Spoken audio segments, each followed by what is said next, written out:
Yo soy Cristina Peláez, portavoz en el Grupo Municipal de Vox en el Ayuntamiento de Sevilla.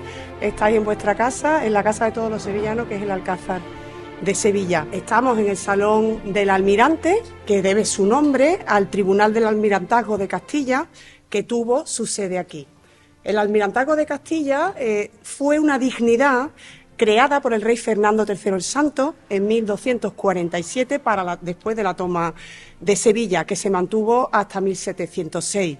Aunque la historia de este espacio no tiene nada que ver con el tema y el motivo que aquí nos ocupa, es bueno poner en valor los espacios de Sevilla, los espacios que tenemos todos los sevillanos y la importancia histórica de los espacios de nuestra ciudad. Pues en este lugar, aquí, nada más y nada menos, fue donde el piloto mayor Américo Vespuccio, Fernando de Magallanes y Juan Sebastián Elcano trazaron la primera vuelta al mundo. Tenemos que ponernos en situación y en el contexto de dónde estamos aquí sentados aquí y ahora. Y Juan de la Cosa realizó, por ejemplo, el primer mapa mundi de la historia. Y como decía, pues puede que no tenga ninguna relación con lo que hoy vamos a escuchar, pero quién sabe si San Fernando no hubiera tomado nuestra ciudad recuperándola para la cristiandad en 1248, pues sin duda la historia de Sevilla hubiera sido otra y probablemente o posiblemente hoy no tendríamos la oportunidad de conocer lo que don Macario Valpuesta nos tiene que decir. Pues don Macario Valpuesta, Macario, para los que gozamos de su amistad, es católico, es sevillano, casado, padre de 4 hijos, abuelo de 3 nietos y uno que viene en camino. Y bueno, pues muchos de los aquí presentes, pues conocemos la historia, la extraordinaria trayectoria académica de Macario. Él es doctor en Filología Clásica y en Derecho, aunque ya, pues ahora disfruta de una merecida jubilación. Ha sido catedrático de Bachillerato de Latín y profesor de Derecho Romano en la Universidad Pablo de Olavide. Y fue diputado de Vox en el Parlamento de Andalucía en la pasada legislatura. Ha publicado varios libros: Jesús de Nazaret frente al derecho, Granada, 2011, Salomé, el perfume del mal, Sevilla, 2014, La herejía como dogma, Sevilla, 2020, La España reivindicada, Sevilla, 2022, y hace poco, que todavía sigue presentándolo, Blas Infante, padre de la patria e hijo de su tiempo, Sevilla, 2023. Hoy nos va a formar con esta conferencia titulada La Pasión de Cristo desde el punto de vista arqueológico. Estamos a pocos días de celebrar la que sin duda es la semana más importante del año para Sevilla, pero sobre todo el tiempo más importante para todos los católicos, para los cristianos. Y por esta razón y con el objetivo de poder acercarnos a aquellos hechos que ahondan en la historicidad del hombre más importante de la historia de la humanidad, hemos organizado esta conferencia, pero no podemos equivocar historicidad con una simple cualidad de carácter temporal. Desde el punto de vista histórico, nuestro Señor murió porque fue condenado a muerte por las autoridades del pueblo judío, que lo entregaron al poder romano pidiendo que fuera justiciado. Tenemos la oportunidad de ver que la historia de Jesús es la historia que culmina la historia del pueblo de Israel. Una historia con vocación universal. Dios envió a su Hijo que, cumpliendo sus promesas, para que cumpliendo sus promesas llevase a Israel y llevase a cabo la instauración de su reino en el mundo. No me corresponde seguir hablando de esto, por tanto, sin más dilaciones, les dejo con el doctor Macario Valpuesta, no sin antes agradecerle vivamente, como siempre, su generosidad y su disponibilidad para todas estas cuestiones. Muchas gracias. Bien, pues, ¿se oye bien? Bueno, pues muchísimas gracias al grupo de Vox en el Ayuntamiento y, en fin, a todas las personas que han trabajado para hacer posible esta conferencia en este sitio tan emblemático, ¿no? Este lugar sevillano, y yo diría uno de los casi de los núcleos, de los corazones de España, ¿no? Y sobre todo doy las gracias porque me permite hablar de un tema que me apasiona desde pequeño, ¿no? No es que sea aficionado, porque la palabra no es afición, ¿no? Yo creo que es devoción, ¿eh? La devoción que todos todo creyente debe tener hacia los temas de la pasión de Jesús. Y bueno, pues la verdad es que la vida me ha permitido estudiarlo desde el punto de vista jurídico. Y ya, como digo, como el tema jurídico he dado la conferencia muchas veces, pues para variar, bueno, vamos a verlo un poco desde el punto de vista arqueológico, repasando un poco los lugares y las reliquias y todas las cuestiones que tienen que ver con este proceso. Y ya sin más dilaciones y agradeciendo a todos vuestra presencia, pues pasamos a la conferencia. Bueno, pues en primer lugar,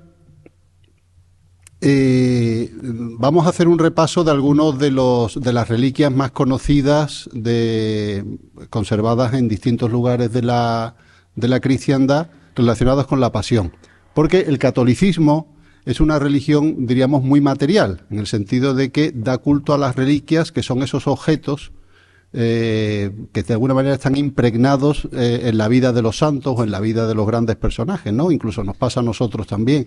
Los objetos que han pertenecido a nuestros padres o a nuestros abuelos, pues los conservamos con veneración muchas veces, ¿no?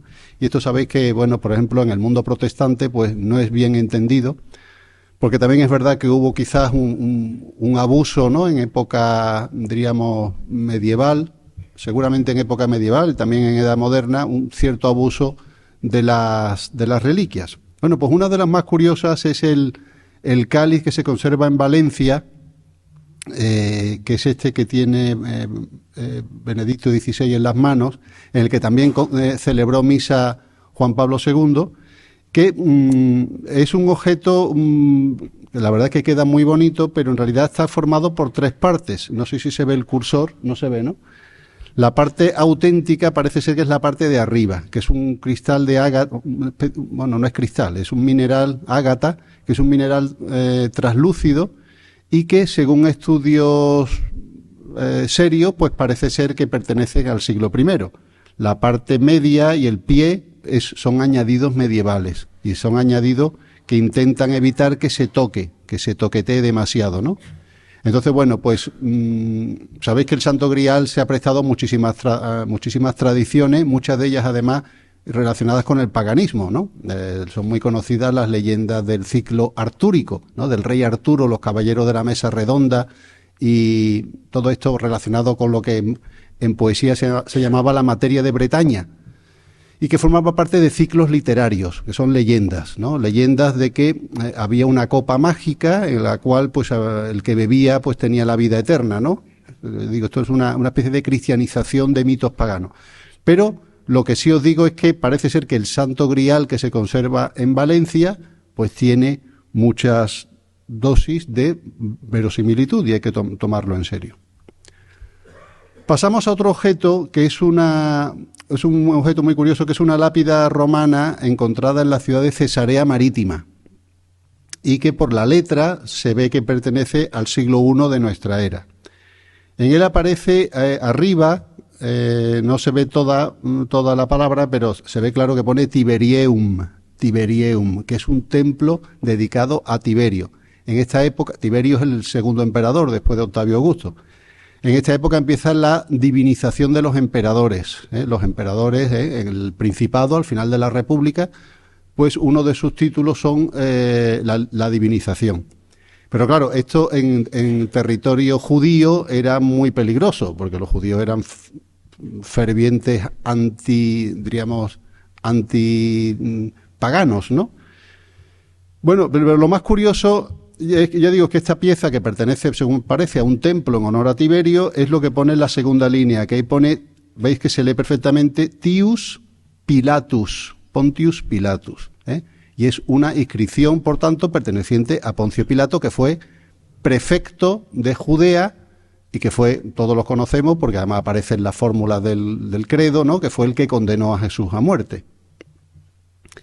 Es curioso la palabra Pilatus, porque fijaros que tiene la I, esta es una I longa, Pilatus, es decir, que es una I larga, quiere decir que deriva de pilum. El pilum, o sea, no es de pilum pelo, sino de pilum, que es una lanza, ¿vale? Entonces Pilatus significaría armado de lanza. Es el típico nombre de cierta aristocracia militar romana, parecido a los nombres como Quinquinatus, ¿no? Cincinato, o Torquatus, es decir, o Barbatus, son típicos nombres que pertenecían a esta clase romana. Poncio Pilato, efectivamente, pues fue prefecto. Bueno, y es curioso porque aquí abajo pone Ectus, entonces se ve claramente el título, prefecto. En los evangelios se dice que Pilato era procurador o que era gobernador. El título técnico que tenía era prefecto, que es un título de menor categoría, porque la provincia de Judea era una provincia muy pequeñita. A la muerte de Herodes el Grande, el reino de Herodes fue dividido entre sus 3 hijos. A Filipo II le tocó Iturea y Traconítide, que es una región que ahora estaría por Siria. A Herodes Antipas, que es el que entra sale en el Evangelio, que entra en el proceso de Jesús, le tocó Judea y Samaria, le tocó Galilea y Perea, y a Pilato le toca Judea y Samaria.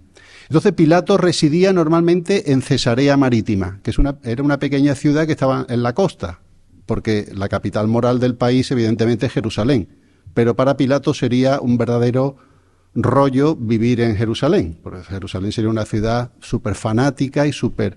Entonces, además el Evangelio lo dice, que él iba a Jerusalén en las fiestas de peregrinación, que eran 3 al año, había 3 fiestas de peregrinación para los judíos, pero su residencia normal estaba en Cesarea Marítima.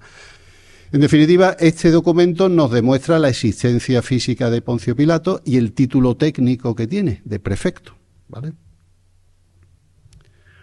Otro objeto curioso relacionado de alguna manera con la pasión, pues es este sello de Pilato que apareció en el Herodion. El Herodion es una fortaleza construida en mitad del desierto por Herodes el Grande, y allí han aparecido muchísimas monedas, muchísima quincalla, y esto ha sido además desde los años 50 y 60. Pero en 2018 se vio este sello, que por cierto es de un material muy, muy malo, es cobre. Eso, según parece, no sería propio de una persona de alcurnia, sería seguramente de algún esclavo o de alguien. Pero es curioso porque aquí se ve lo que en el lado, vuestro lado izquierdo se ve fatal, ¿no? En el lado derecho se ve un poco la imagen. Se ve que es una jarra como de vino, un símbolo, bueno, pues pagano, y en estas letras pone con letras griegas Pilato. Aquí pone Pi y Pilato. Lo que no sé, no veo claro por qué no está en nominativo. Debería poner Pilatos, ¿no? Pero no sabemos si la S se ha perdido o, en fin. Habría alguna explicación, se me ocurre, pero no, creo que no es. Bueno, pues seguramente sería un sello utilizado por algún empleado de Pilato, alguno de su casa, algún esclavo o algo así, ¿no?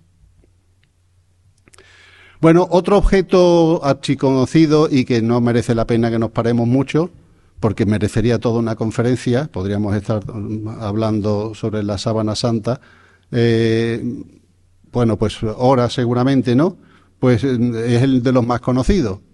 Es la sábana santa, el sudario de Turín, que, bueno, tendríamos mucho que comentar, ¿no? Pero bueno, aquí sabéis que lo verdaderamente impresionante, además, es una reliquia que además adquirió mucha notoriedad a finales del siglo XIX, cuando se inventa la fotografía, porque tiene una técnica de reproducción que de alguna manera es fotográfica, es decir, que tiene un negativo, es un negativo, ¿no? Y sabéis que cuando se hace la fotografía, el negativo, que fue lo que vio el fotógrafo italiano Secondo Pia en 1898 o 99 creo que fue, pues es esa imagen verdaderamente impactante, ¿no? Que es verdaderamente un hombre, es una imagen de un cadáver, es un hombre crucificado en una posición de una dignidad tremenda y, bueno, pues con muchísimos detalles impropios de una falsificación. Ya digo, esto podríamos hablar horas, pero no porque entonces no hablamos de otra cosa, ¿no? Y seguimos adelante. Bien, relacionado con la tradición de la sábana santa, en muchas... existen varias versiones de una especie de leyenda que habla de que había un retrato de Jesús que, como se diría en griego, es ageiropoietos, es decir, no hecho por mano humana. Es un retrato de Jesús sagrado, ¿no? Que además tiene un significado también teológico, porque es el verdadero rostro de Jesús, ¿no? El vero icono, la verdadera imagen de Jesús, ¿no? En la Biblia muchas veces, pues en los Salmos se habla de no me ocultes tu rostro, ¿no? El rostro de Dios, ¿no? Y esto además en lo que es en la encarnación, pues los cristianos lo tenemos como un elemento sensible, pues lo que decíamos antes de la materialidad que tiene el cristianismo, ¿no? El cristianismo es la encarnación, no son teorías, no es una teología abstracta, sino que es un Dios que se hace hombre, ¿no? Y que tiene rostro. Bueno, pues esto en las devociones, en la Edad Media, la Edad Moderna, la Edad Contemporánea, pues había esa tradición del verdadero rostro del Señor, que además se relaciona mucho con la concepción platónica que es propia de los iconos bizantinos, ¿no? Para los bizantinos, para el arte oriental, sabéis que el arte tal como lo entendemos nosotros en Occidente, que es más bien de inspiración aristotélica, es demasiado profano. Para ellos el icono tiene unos rasgos que no se pueden cambiar. Bueno, pues uno de los más primitivos es este rostro de Jesús frontal, que ya digo, existe la tradición de que es ageiropoietos, no hecho por mano humana.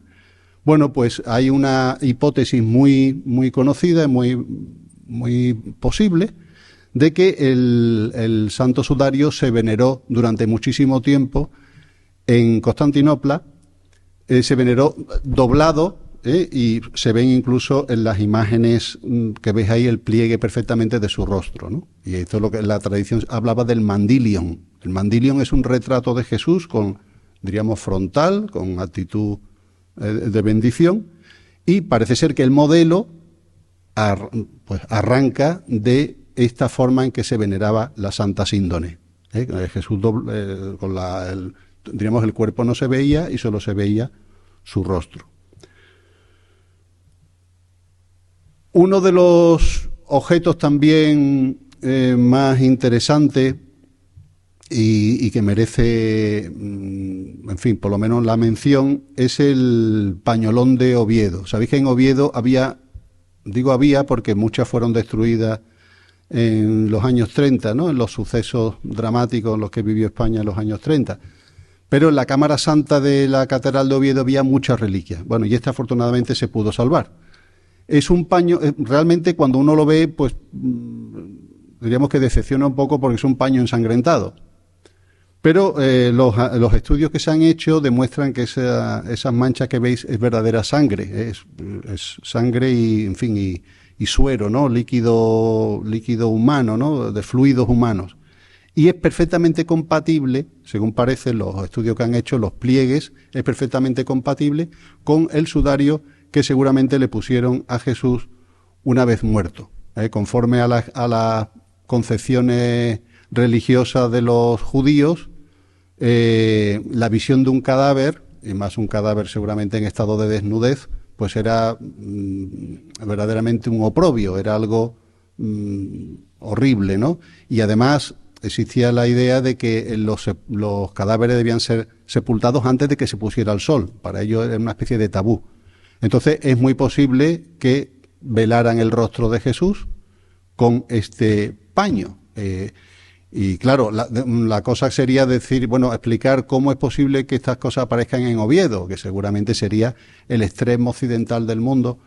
Bueno, pues es más que probable que la mayor parte de las reliquias que estaban allí en Oviedo, llegaran allí huyendo de las persecuciones de los musulmanes. Pues los musulmanes son también fervientes anti-reliquias y anti-objetos sagrados, ¿no? Sabe que el Islam es una religión, diríamos, muy teórica y, diríamos, desprecia esta concepción carnal y material típica del cristianismo tradicional, el cristianismo apostólico, aparte de lo que dijimos antes de los protestantes.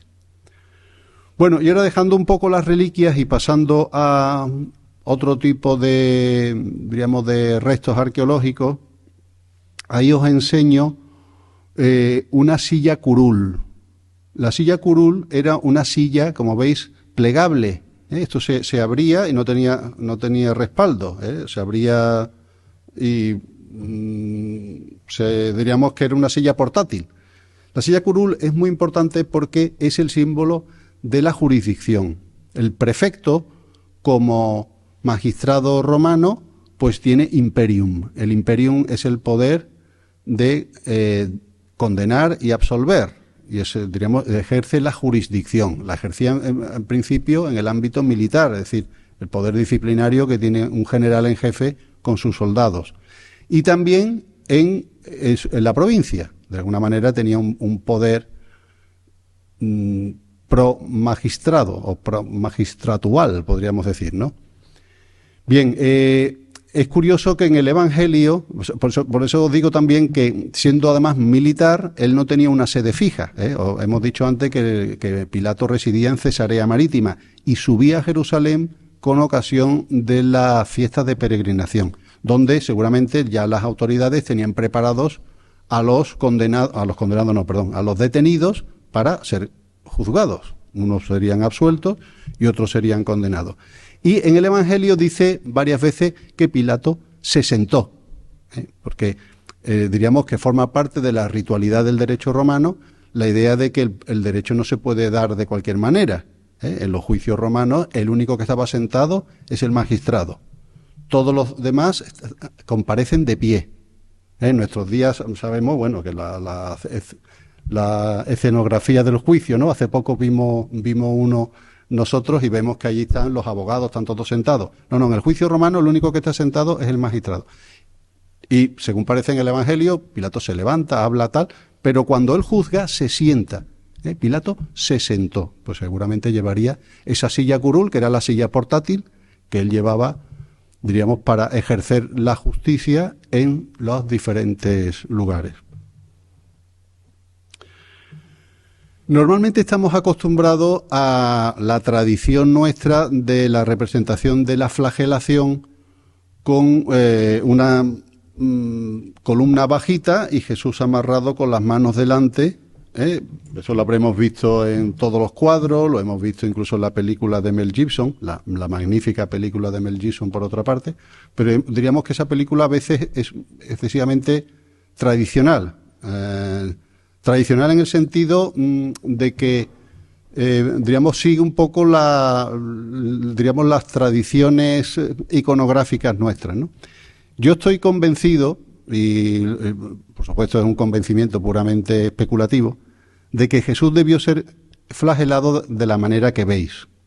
Porque una persona con las manos amarradas y de pie instintivamente tiende a acurrucarse, tiende a evitar exponer el cuerpo para la flagelación. La flagelación es un castigo extremadamente técnico, es muy técnico. Se hacía porque la crucifixión es una muerte lenta, o sea, se crucifica a la gente para que dure sufriendo, o sea, es una muerte de un sadismo especialmente terrible, ¿no?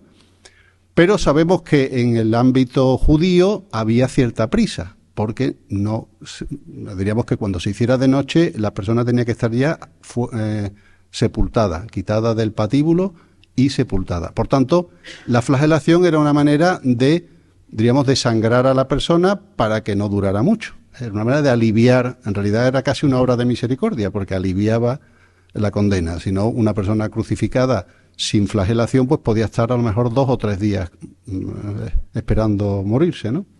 Entonces ya digo, para exponer el cuerpo a los azotes, además por otro lado, un azote mal dado puede dejar seco a una persona, un azote en la cabeza, a lo mejor en partes del cuello, a lo mejor en las partes pudendas, pues puede dejar seco a una persona, o sea, puede perder el sentido y entonces ya no tiene gracia, porque esto se trata de que la persona lleve el patíbulo a la cruz, ¿no? Por tanto, los golpes tienen que estar muy bien medido. Y la mejor manera de dejar a una persona fija es colgarla y dejarla sujeto por las puntillas. De esta manera, con las piernas abiertas, pues esta persona expone todo su cuerpo a la técnica del azote.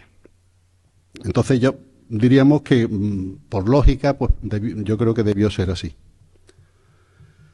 Los azotes, nos han llegado algunos restos arqueológicos, ¿no? El azote, la forma de azotar los romanos había de varias maneras, pero parece ser, también es lo que nos dice la Sábana Santa, de que con Jesús se aplicó un flagrum, que es un azote que tiene unas bolitas de plomo o de hueso en forma así de pesas que desgarran un poco la piel.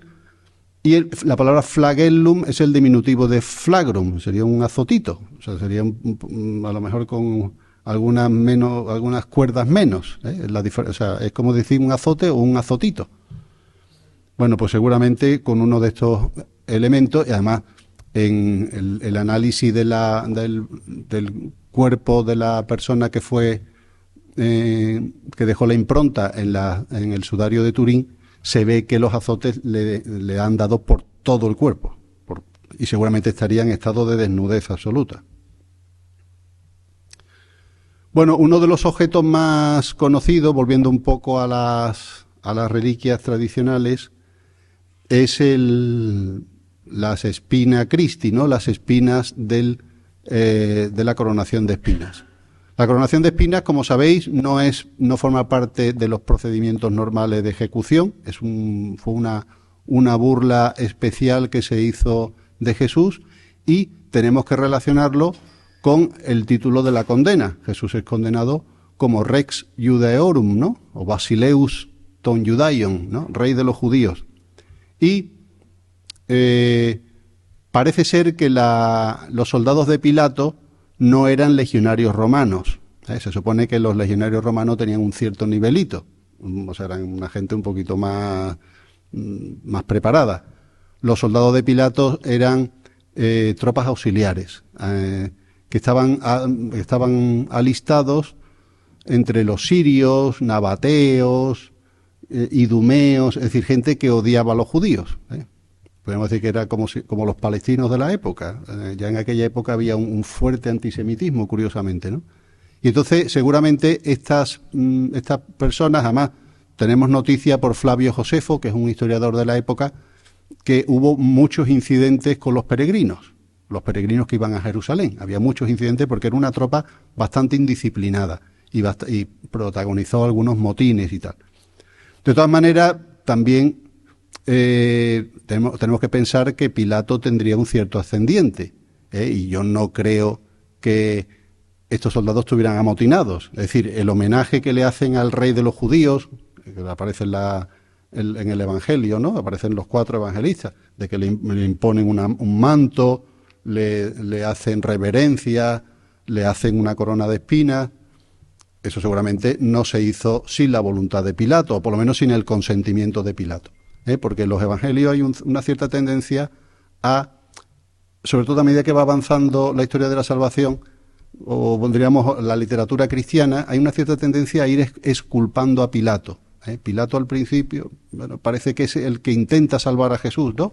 Y nosotros muchas veces tenemos la idea de que es un hombre cobarde, un hombre presionado, pero un análisis crítico nos dice que efectivamente Pilato no se tomó el asunto en serio, condenó a Jesús con reticencias, eso formaría parte del proceso jurídico, en el que no me quiero meter porque entonces la conferencia duraría el triple, pero posiblemente, pues, ya digo, los soldados que hacen esto, pues lo hacen a sabiendas.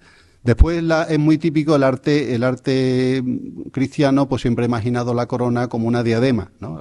La típica corona de espina que hemos visto en los cuadros y tal.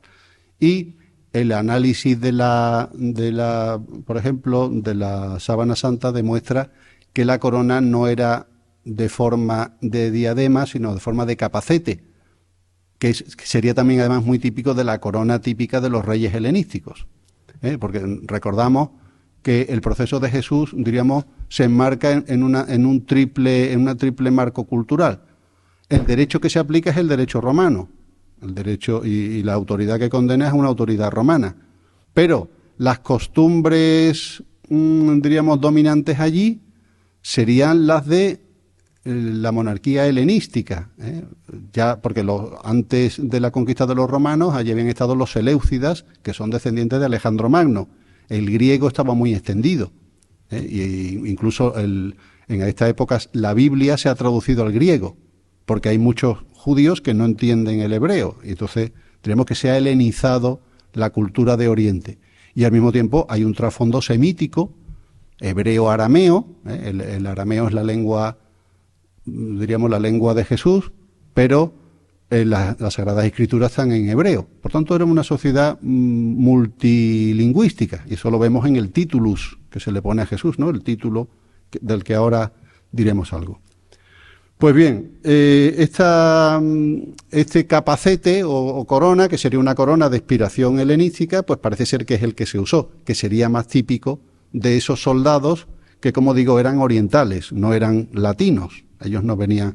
La corona con forma de diadema, que también tiene su origen helenístico, pero bueno, era la que, diríamos, entendían más en Roma. Bien, pues Espinas, esta anterior que estábamos viendo, está en Santa Croce, en Jerusalén, que es una iglesia que tiene muchas reliquias, por cierto, pero bueno, hay muchísimas. Yo he renunciado a hacer un catálogo, pero ahí están algunas de las más conocidas. Cantidades industriales. En Sevilla parece ser que hay dos. Hay una en la catedral y otra que es de la Hermandad del Valle. Claro, esto además creo yo que merecería un estudio, creo yo que sería relativamente fácil hacer un estudio botánico y comprobar si pertenecen a la misma especie o, bueno, hacerle algún tipo de análisis que nos demostrara, pero no sé, eso habría que tener a lo mejor mucho dinero y muchos conocimientos para que te permitieran ir haciendo. Además sería un análisis que no destruyera el objeto, ¿no? Bueno, pero ya digo, hay muchísimos. Bueno, aquí os muestro un grabado, por supuesto moderno, en el que se ve a Pilato sentado, os digo, Pilato está sentado, ahí aparece en un trono, sería una silla curul, porque es la silla curul esta que era transportable, además que era una cosa, diríamos, de poco valor, porque forma parte de la tradición militar romana, ¿no? Y os lo traigo aquí porque aquí aparece Jesús, ¿no? Que parece que está compareciendo ante Pilato, y aquí veis a los dos ladrones que efectivamente formarían parte de esas personas que estaban detenidas y estaban esperando juicio. Jesús sabemos que no fue ejecutado solo, fue ejecutado con dos bandidos, uno a su derecha y otro a su izquierda. Y según parece, esto ya ahora mismo hay consenso entre la mayor parte de los autores, de que los palos de la cruz, los estípites, estaban clavados en el sitio de las ejecuciones. Y el condenado lo que llevaba era el patibulum, que es el madero transversal. Se amarraba a la espalda y eran paseados, en fin, con un efecto también disuasorio para que, diríamos, la gente viera lo expedito de la justicia romana y lo justiciero que era la justicia romana, ¿no?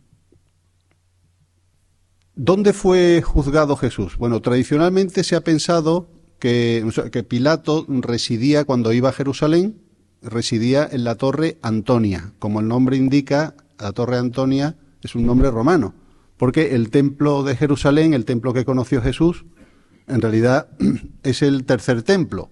El templo primero lo hizo Salomón, fue destruido por los asirios.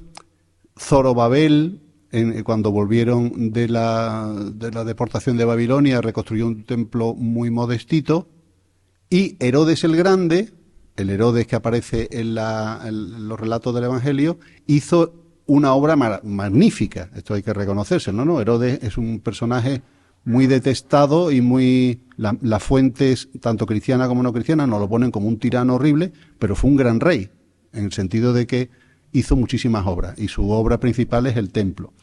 Bueno, pues en este templo había una guarnición romana permanente, que era la Torre Antonia, llamada así en homenaje a Marco Antonio, por cierto, al famoso triunviro. Bien, pero parece ser que era un lugar muy estrecho. Esto los judíos lo llevaban mal, el hecho de que el templo de Jerusalén, el lugar más sagrado de la tierra, pues tuviera una presencia militar romana ocupante. Entonces, de forma un poco misteriosa, el Evangelio de Juan sabéis que es el último de los evangelios y por tanto es un poco el más tardío y tiene mucha reflexión teológica, pero conserva tradiciones históricas que no tienen los sinópticos y tradiciones históricas que parecen además locales. Y esta expresión, la forma de hablar aquí, pues parece que sabe de lo que está hablando, ¿no? Porque dice, no sé si lo leéis ahí, dice, hizo salir a Jesús y se sentó en el tribunal.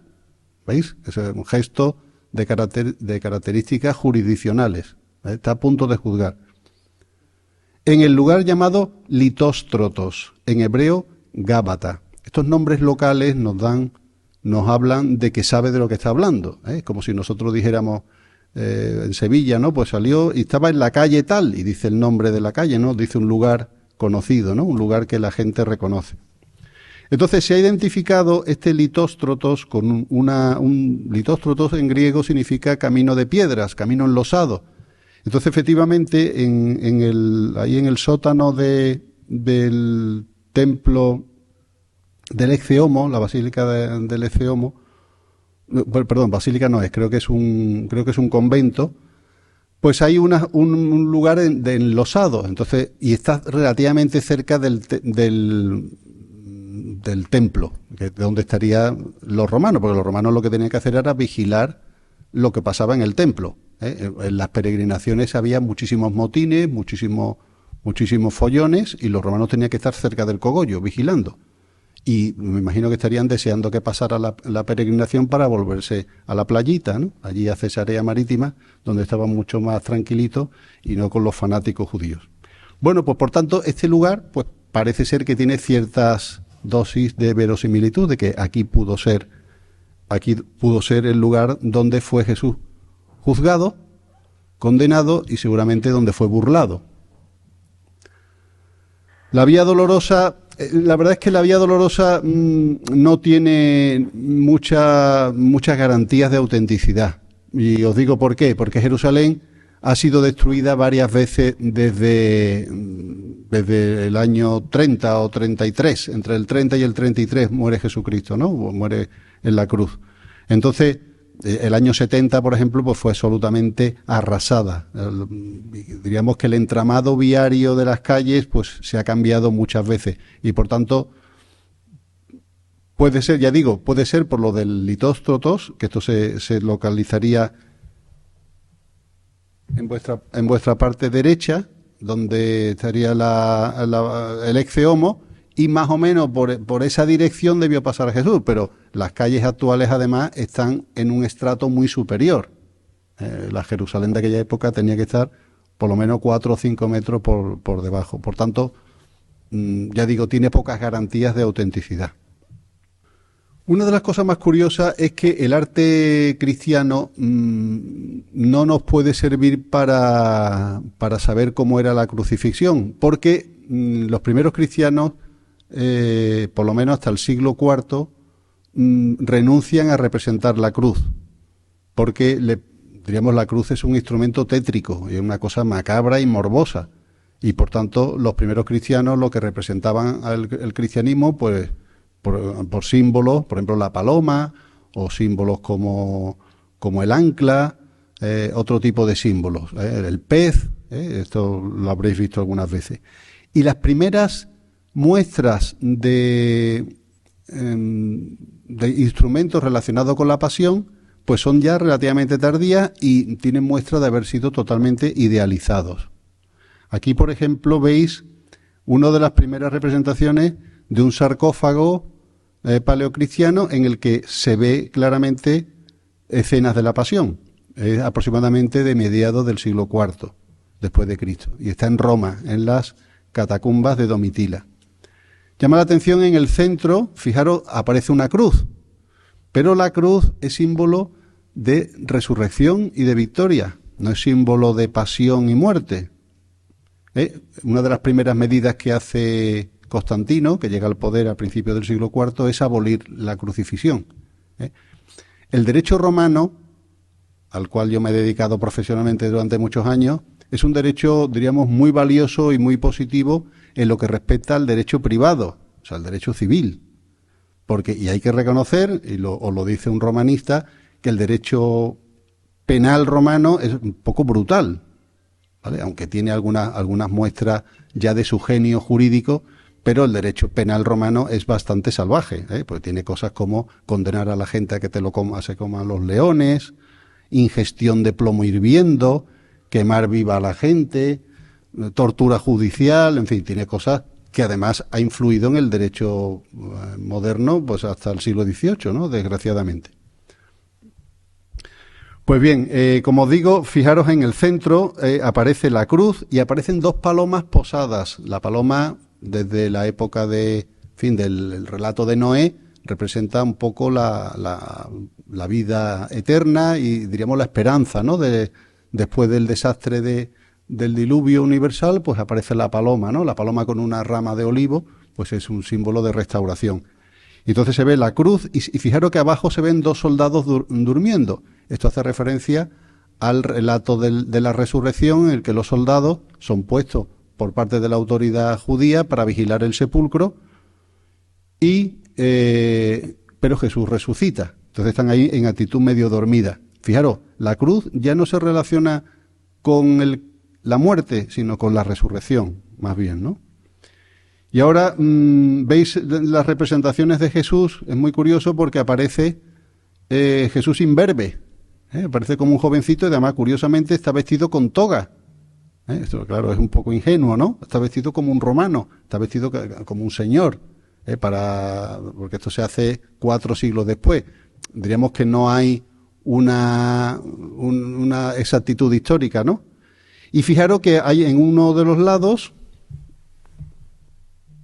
a vuestro lado izquierdo, están coronando al Señor, lo están coronando con una diadema, es decir, el arte ya tradicional nuestro, que según hemos visto antes, parece que a Jesús lo coronaron con una especie de capacete, de corona oriental, no de corona a la romana. Y a su izquierda aparece una persona llevando la cruz, pero fijaros, la forma de llevar la cruz se parece a la del Cristo del Silencio, ¿no? De la hermandad, es decir, que lleva, la lleva al revés. Claro, en el Cristo del Silencio, según parece, es un cuadro alegórico. Jesús está abrazando la cruz. Es el momento en que se le entrega, pero Jesús abraza la cruz, ¿no? Pero aquí parece la cruz es un lábaro triunfal, es decir, como un estandarte. Y además el que lleva la cruz no es Jesús, es el cirineo. ¿Vale? Aparece un soldado que le entrega al soldado, que además lleva su espada, está armado, y le está entregando la cruz y la lleva como un estandarte triunfal. Fijaros que se ha perdido toda noción cruenta, ¿no? Y es una visión, diríamos, triunfal y optimista de la pasión del Señor. En el otro lado aparece Jesús compareciendo ante Pilato, que está sentado y se está lavando las manos. ¿Vale? Todas estas imágenes que habremos visto muchas veces. Esta es una de las primeras crucifixiones representadas también ya del siglo IV. Y aparece, por un lado, aparece Judas que se ha ahorcado, y luego aparece Jesús crucificado. Fijaros que tiene los pies puestos sobre una peana. Esto, claro, ya digo, en el siglo IV, ya hace aproximadamente, a lo mejor 50 años, que la crucifixión se ha abolido, pero yo creo que todavía quedarían recuerdos de cómo se hacía. Y muchas veces nos han insistido de que esta peana, este podium sobre el que se apoyan los pies de Jesús, no es arqueológicamente exacto. Yo creo que sí lo es. Yo creo que es muy probable, porque es extremadamente difícil que una persona sin un apoyo en los pies, diríamos clavando los pies directamente al tronco, se pudiera mantener mucho tiempo. Y hemos quedado que la crucifixión es un martirio lento. Se trata de que esté allí, de que no se nos vaya a caer, porque entonces no tiene gracia. A lo mejor, en último caso, sabéis que para ejecutar, además eso lo dice el mismo Evangelio, cuando se quería poner fin, decir, bueno, ya se nos está haciendo tarde, venga, vamos a aligerar esto, lo que se hacía era quebrarle las piernas, el crurifragium, la rotura de piernas, porque eso impedía, o sea, hacía que todo el cuerpo el peso del cuerpo reposara sobre los brazos. Y eso, pues eso produce una asfixia inmediata, porque los brazos no tienen fuerza para sujetar.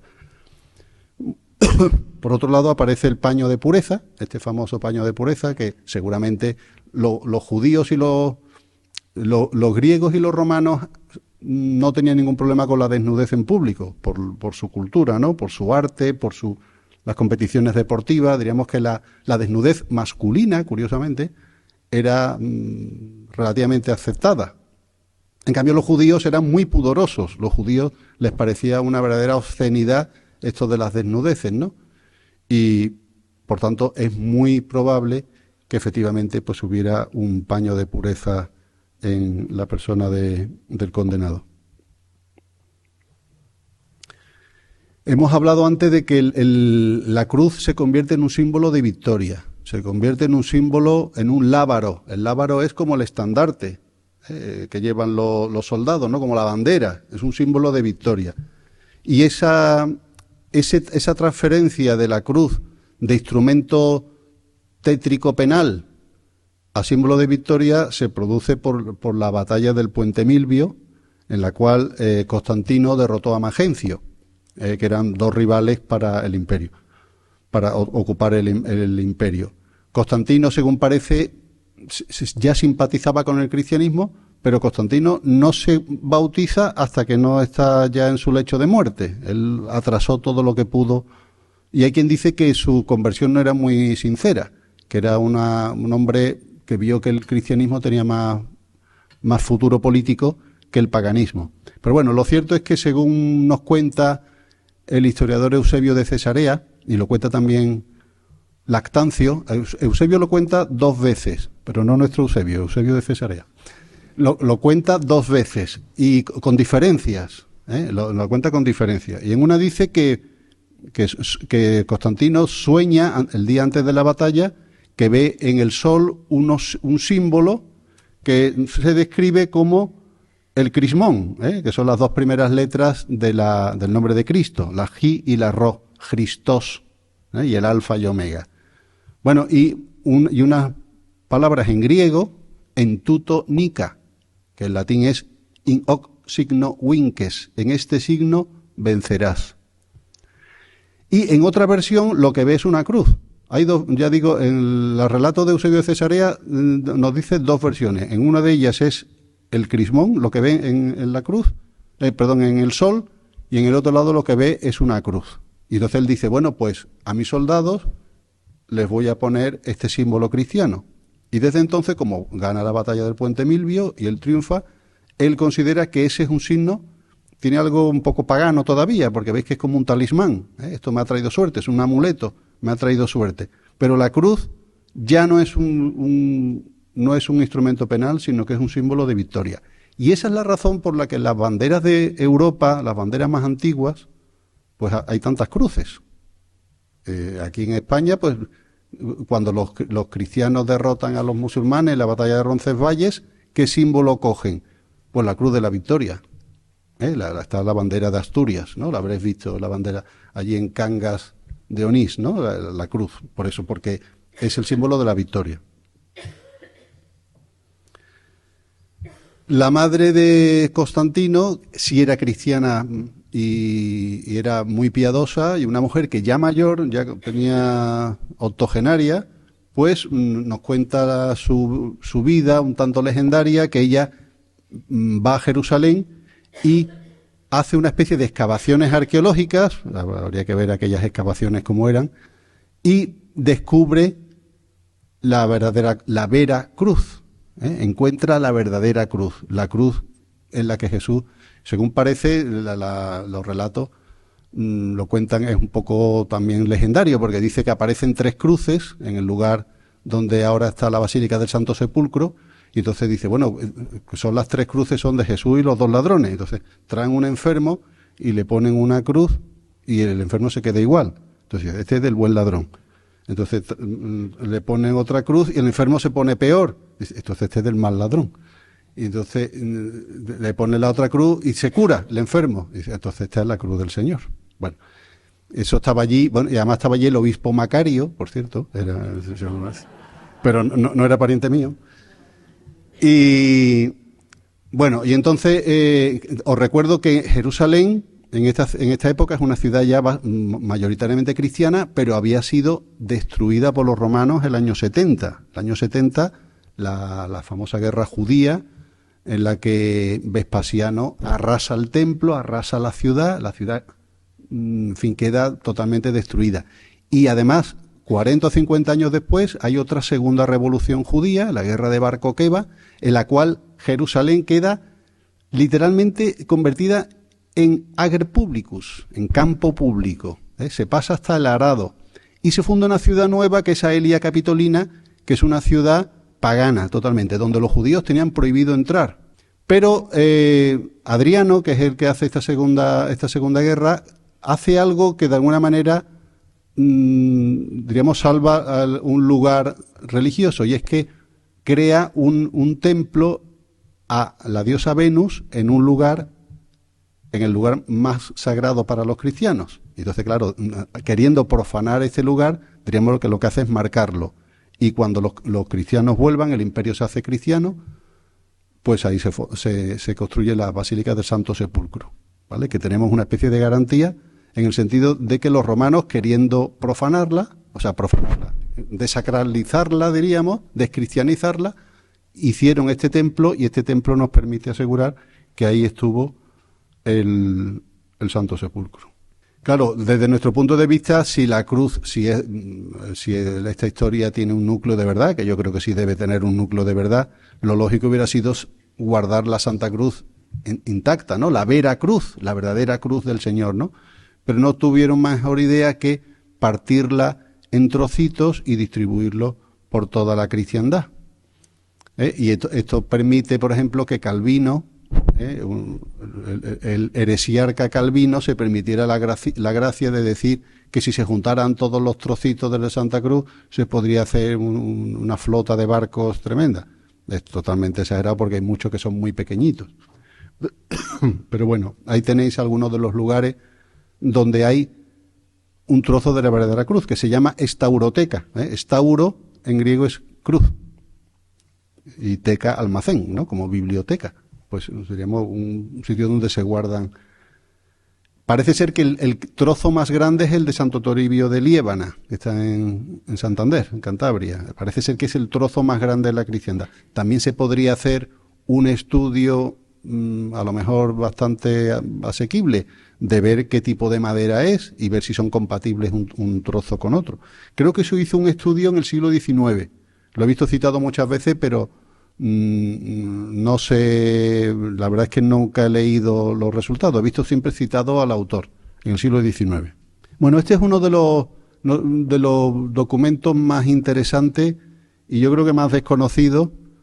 Y, en fin, es un grafito que está en el Palatino, también en Roma. El Palatino es una de las 7 colinas de Roma, ¿no? Donde al parecer había una especie de colegio. Y entonces en una de las paredes aparecen grafitos. Los grafitos son sencillamente pintadas, estas gamberradas que ponen los niños, ¿no? En los patios. Pone tonto el que lo lea, tal, y hacen dibujitos a veces obscenos, ¿no? A veces, en fin, insultos y tal. Bueno, eso que es una gamberrada, pero cuando pasan 2000 años, pues nos interesan un montón.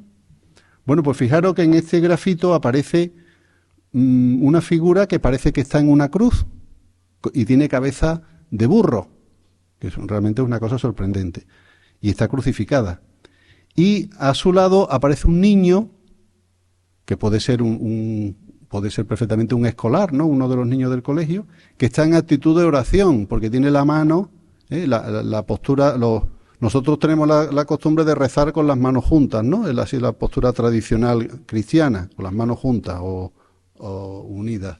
Pero los antiguos, y como muchas veces reza el sacerdote en la misa, ¿no? Con las palmas, y los paganos rezaban siempre con las manos así.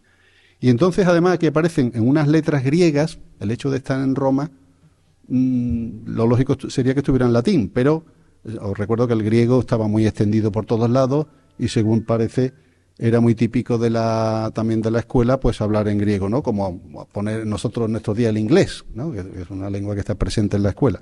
Y fijaros, aquí pone con letra, pone Alexámenos, que puede ser el nombre del niño este, Sebete, que es una falta de ortografía, porque debería poner Sebetai, pero se pronunciaba Sebete, lo cual Theon, que significa Alexamenos adora a su Dios. Entonces, claro, el contexto más propicio es pensar que es una burla de unos niños, ¿no? Le están haciendo bullying, ¿no? Acoso escolar, a este pobre Alexamenos, que está adorando a su Dios, y su Dios sería un burro crucificado. Y esto del burro lo tenemos por literatura, se dice que es una burla de los paganos tanto a los judíos como a los cristianos. Es decir, ¿por qué los judíos y los cristianos no hacen imagen de su Dios? Empiezan a hacer imágenes un poco más tarde, como sabemos, ¿no? Pero al principio os recuerdo el carácter anicónico, ¿no? de la tradición judía, ¿no? Dios es irrepresentable, Dios no tiene forma, no tiene imagen. Entonces decía, ¿por qué? Pues porque en realidad su verdadero Dios es un burro. Esto es una calumnia, no sé de dónde sale, pero la tenemos recogida por varios autores, ¿eh? Uno de ellos Tertuliano. O sea, los judíos y los cristianos no representan a su Dios porque ellos le dan culto a un burro. Entonces sería un contexto, pues sería una imagen verdaderamente sorprendente, ¿no? Porque ya digo que sería la burla de unos niños contra un compañero de la religión cristiana. Y por lo que pueda valer este documento gráfico, claro, es muy difícil de datar y parece ser que está entre los siglos I y III después de Cristo. Sabemos que el cristianismo llega a Roma muy pronto. La persecución de Nerón está súper atestiguada, ¿no? Que es la que muere San Pedro y San Pablo, y es de los años 60 del siglo I, ¿vale? Por tanto, el cristianismo llega a Roma muy... Tenemos la carta a los romanos de San Pablo, ¿no? Carta a la comunidad romana. Y por lo que pueda valer, fijaros que los pies de este individuo crucificado está sobre una peana, ¿vale? Por tanto, yo creo que sí es más que probable porque este niño sí ha podido verlo. Esto no es del siglo IV, que hemos dicho que ya en el siglo IV la crucifixión ha caído en desuso. En esta época sí había crucifixiones. Bueno, otro documento verdaderamente curioso es el título, esto es una reliquia también tradicional, el titulus. El titulus era el cartel que se ponía cuando se condenaba a muerte a alguien, se ponía un cartel indicando su nombre y el motivo por el que era ejecutado, ¿no? Que aparece en los evangelios. Por cierto, una curiosidad, este es el único documento que sabemos que se escribió sobre Jesús estando en vida. Esto es así. Es decir, ¿cuántos documentos se escribieron sobre Jesús mientras Jesús estaba en esta vida con nosotros? Seguramente pues, los evangelios no se empezaron a escribir hasta mucho después. Es posible que hubiera, yo estoy casi convencido, que hubiera informes sobre él. Cuando los sumos sacerdotes investigaban, ¿este señor quién es? Pues tendrían sus espías, tendrían sus informadores que a lo mejor hacían documentos, pero nos hubiera encantado tenerlos, pero no los tenemos, ¿verdad? Se han perdido.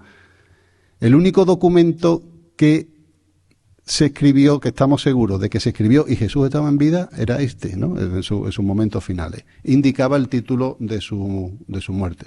Bueno, lo más curioso de este título es que, fijaros, es una tabla de madera que mide 25 por 14, bastante gruesecilla, es que aparecen ahí unas letras y aquí se ven mejor.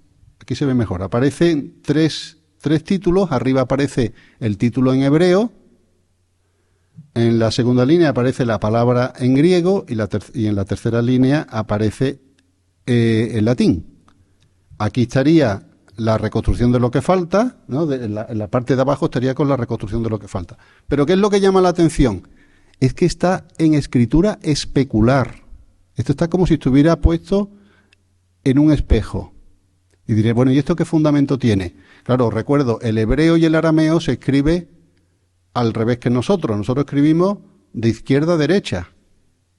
Pero los árabes y los judíos y los arameos escriben de derecha a izquierda. Entonces, un el que ha escrito este documento, que sería un funcionario, sería un soldado, es un poco catetillo, como es lógico, no es un señor muy culto. Y entonces, seguramente además sería de mentalidad judía o aramea. Entonces, escribe griego y latín igual que se escribe en el arameo.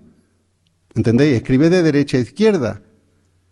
¿Qué es lo que pasa? Que un falsificador, eso es una de las reglas más típicas, los falsificadores siempre hacen sus reproducciones ajustándose a los moldes que la gente espera. Un falsificador escribiría en latín perfecto, en griego perfecto y en arameo perfecto. Pero en aquella época, diríamos, hay muchísimas inexactitudes. Entonces, este dato nos induce a pensar que la persona que ha redactado esto, pues puede ser de aquella mentalidad. ¿Entendéis lo que quiero decir? Porque ya digo, un falsificador, igual que cuando decimos la sábana santa tiene las marcas de los clavos en las muñecas, un falsificador no se le hubiera ocurrido hacer eso. El falsificador hace lo que la gente espera. ¿Entendéis? Diríamos, no improvisa, no rompe esquemas.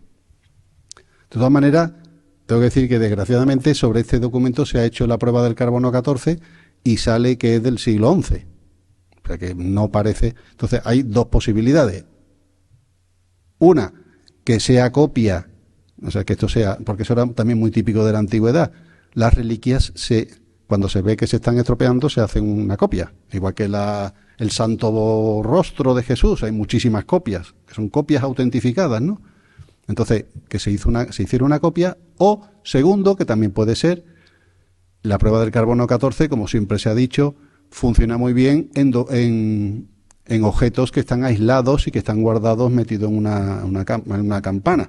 Pero claro, esto que ha estado en una iglesia, allí con velas, que la gente lo ha besado, le ha dejado sus mocos y sus babas dándole besos, han estado allí cogiendo polvo, eso se enriquece. O sea, el carbono 14 en objetos expuestos a la veneración, nada más que con las velas, pues se está enriqueciendo continuamente. Por tanto, en fin, yo no soy especialista en esto y no lo puedo decir, pero realmente es curioso. Yo solamente lo que me fijo es en esto de la escritura especular.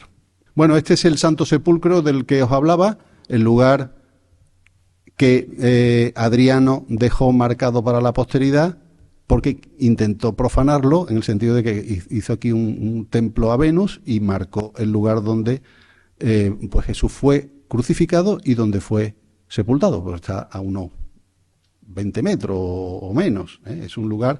Yo he tenido la suerte de estar este verano, 40 días antes de que se liara parda en Tierra Santa, y he estado allí. Entonces es un lugar verdaderamente increíble. Allí hay 3 puntos muy curiosos. Uno es el hueco donde, según parece, estaba clavada la cruz. Este sitio estaba fuera de las murallas en época de Jesús, quedó ya dentro de las murallas en época posterior. Hay una especie de roca donde Jesús fue lavado y fue embalsamado, que es impresionante porque allí la gente, pues es un lugar de veneración, la gente llora, se pone de rodillas, es un sitio de una devoción tremenda. Y luego está el lugar de la resurrección, el edículo de la Anastasis, que es este que veis aquí. Es decir, dentro del edificio pues hay una especie de templete, un edículo, y Anastasis significa en griego resurrección. ¿Vale? Ahí tuvimos la suerte de oír misa. Y en esta foto, además, esto es un hecho que os lo comento, que yo no lo he comprobado, pero que bueno, pues si miráis en internet, pues lo dicen. Y es que el día del Domingo de Resurrección, según la tradición ortodoxa, porque los ortodoxos celebran la Semana Santa en otra fecha. Vamos, es relativamente siempre próxima, ¿no? Pero es diferente de la resurrección católica. Bueno, pues según parece, entra el arzobispo de Jerusalén, o en fin, la autoridad ortodoxa entra en el edículo y milagrosamente se le enciende una vela que él lleva, y según dicen, pues no lleva encendedor, ni lleva ningún tipo de cerilla, ningún tipo de mechero. Y esa vela es un fuego milagroso que no quema y se pasa de persona en persona, entonces se produce, bueno, ya digo, en Internet lo podéis mirar, el milagro del fuego que se produce todos los domingos de resurrección, claro, en el ámbito de la Iglesia Ortodoxa. Esto, bueno, pues, a mí me rompe un poco los esquemas, pero os lo digo como... Y realmente una de mis ilusiones sería poder ir allí y asistir. Y según parece, ese fuego, sobre todo al principio, no quema. Luego ya va pasando y ya todos los ortodoxos se van felicitando unos a otros con la frase típica de la Iglesia Ortodoxa, Christos anesti, ¿no? El Señor ha resucitado, ¿no? Cristo ha resucitado. Otro de los objetos más curiosos, en el año 1968 creo que fue, después de la guerra del Yom Kippur, los judíos, el Estado judío ocupa el territorio de Jerusalén Este, perdón. Y entonces descubren una tumba de un señor rico, importante, vamos, por lo menos acomodado, que ha muerto crucificado. Entonces, claro, esto es en realidad lo que se ha encontrado es ese trozo de hueso con un clavo que al parecer no lo pudieron sacar. Y ahí veis la reconstrucción. Y lo más curioso es que el clavo no le clava por el empeine, como nosotros estamos acostumbrados, por el metatarso, sino en el calcáneo, por el lateral. Entonces esto sería una reconstrucción de cómo fue crucificado este hombre, lo cual coincide con la noticia que nos da el historiador Flavio Josefo de que los soldados romanos se entretenían modificando las posturas de la crucifixión. Estas tradiciones de que San Pedro fue crucificado boca abajo o que San Andrés fue crucificado en una aspa, pues tiene su fundamento, porque lo dice Flavio Josefo. Es decir, bueno, la crueldad de los soldados se entretenía pues haciendo este tipo de versiones, ¿no? Y bueno, pues así pudo ser crucificado. Esta es otra reconstrucción. Fijaros que lo más curioso es que el clavo le atraviesa el talón y por el lateral, ¿vale? Esto es una inscripción que aparece en un sepulcro también de la época y es bilingüe, está en dos idiomas, arriba está en arameo y abajo está en griego. ¿Y cómo se llama este señor que está aquí enterrado? Se llama Jesús. Porque claro, llamarse Jesús en aquella época es como llamarse Pepe. Flavio Josefo tiene, me parece que son 30 y tantos Jesús. Barrabás, en los evangelios dice Jesús Barrabás, ¿vale? O sea que Jesús era un nombre muy común en aquella época. Bueno, ya vamos a terminar. Uno de los documentos también más interesantes es el Diatagma Caísaros, que es una lápida que también ambigua, puede ser del siglo I o II después de Cristo. Yo tengo además este documento, tengo un artículo publicado en la revista Séneca, o sea que es una cosa científica, vamos, que lo he estudiado bastante bien, ¿no? Entonces es un diatagma quiere decir como un edicto del César. Y entonces viene a decir más o menos lo siguiente, dice: es conocido que las tumbas de las personas que son enterradas deben permanecer sin ser tocadas. Por tanto, si alguien se dedica a cambiar muertos de sitio o a sacar los huesos y llevarlos de un sitio para otro, ordeno que sea condenado a muerte. Entonces, y este documento, según parece, apareció en Nazaret, la ciudad de Nazaret, que era una ciudad bastante pequeña.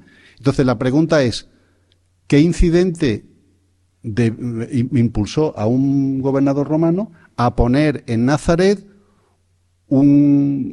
recordando la legislación de que no se pueden tocar las tumbas, Entonces, claro, esto inmediatamente nos recuerda lo que dicen los Hechos de los Apóstoles, que cuando se pelean, le dicen, por ejemplo, ¿qué es lo que están hablando? ¿De qué están hablando aquí? Y dice, no, son discusiones de los judíos sobre un tal Jesús que Pablo dice que ha resucitado y otros dicen que está muerto.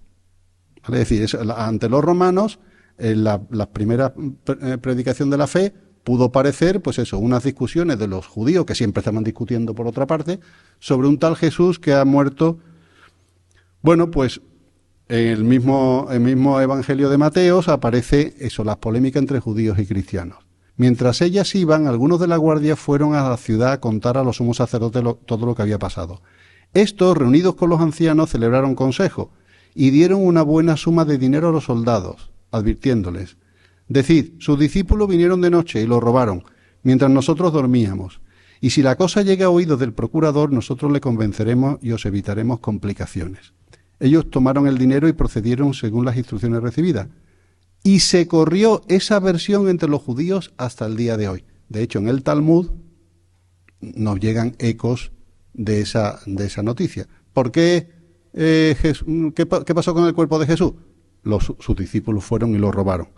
Por tanto, ante estas noticias, un gobernador romano que no sabe muy bien qué partido tomar, recuerda que hay pena de muerte para los que cambien los cuerpos del lugar, teniendo en cuenta además que ese delito era muy frecuente en Egipto, por ejemplo. ¿Por qué? Pues porque los egipcios enterraban a la gente con mucha riqueza, pero entre los judíos eso era rarísimo, porque hemos visto que los judíos son muy pudorosos, los entierros judíos son extremadamente austeros, de hecho eran enterrados con una sábana, no había riquezas en los sepulcros y por tanto no era una cosa atractiva.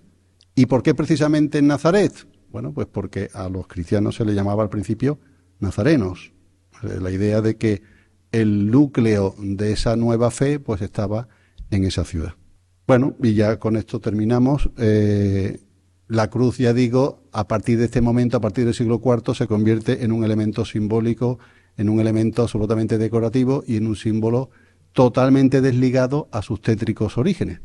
Porque esto también se ha dicho muchas veces, esto es como si, imaginaos que apareciera una religión que le diera culto a una horca, ¿no? O a una silla eléctrica donde murió el fundador de la religión, diríamos.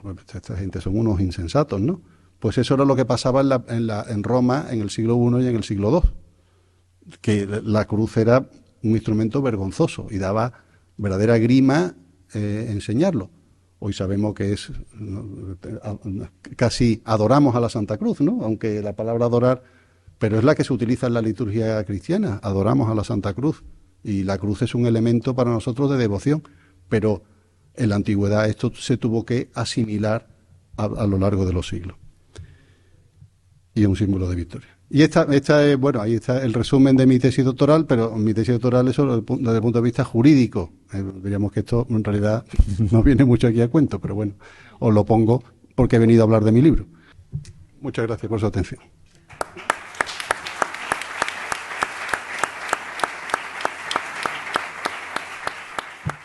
Creo que todos coincidimos en que Macario aúna la pedagogía y también la amenidad, nos hace ameno el aprender. Yo no he tenido la suerte de tenerlo como profesor, a pesar de haber estudiado Derecho. Tengo envidia de algunos compañeros de facultad, de carrera, que sí lo han tenido, pero desde luego creo que Macario nos ha aportado un elemento más para acercarnos al misterio de la pasión de nuestro Señor, que en estos días próximos vamos a conmemorar. Y creo que a todos nos puede ayudar, no solo desde el punto de vista histórico, desde el punto de vista interesante, desde el punto de vista científico. Creo que también nos aporta una visión adicional, un acicate más para meternos en el papel, como se suele decir, ¿no? Llegan estos días en los que los cristianos conmemoramos la muerte de Jesús y hoy Macario nos acerca desde un punto de vista que a lo mejor ni siquiera hubiéramos pensado que nos podía servir para acercarnos a estos misterios. Pues Macario, muchísimas gracias por estar con nosotros, muchísimas gracias por enseñarnos tantas cosas tan interesantes y desde luego muchísimas gracias a todos vosotros por asistir. Os deseamos desde Vox, del Grupo Municipal de Vox, una Semana Santa, como su nombre indica, santa, que tengáis todos muchos frutos, que los que hagáis estación de penitencia tengáis una buena estación de penitencia y nos vemos en estos días en esta gran ciudad que es Sevilla. Macario, muchas gracias a todos.